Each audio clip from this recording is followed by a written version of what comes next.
Tinadtad na bangus sa dampalit, pwede nang ihain.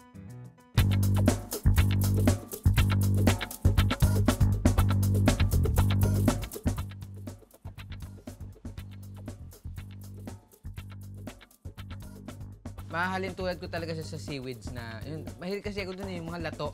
Tama ba? Lato, seaweeds, pako, mga ganun. Pako. May ilang naniniwala rin na ang dampalit mainam na lunas sa ilang sakit. Iba-ibang mga pag-aaral at iba-iba rin ang resulta nitong mga pag-aaral na to na nagsasabi merong mga substances sa halaman na dampalit nagpe-prevent ng formation ng stone. Limitado pa raw ang siyentipikong pag-aaral ukol dito. Dito sa ating bansa, parang wala pa ako nakitang pag-aaral. Ito ay mga halaman na maaari nating kainin, pero ngunit bilang soul na medicine para sa mga nararamdaman natin, ay kailangan pa rin natin ng gabay ng ating mga healthcare.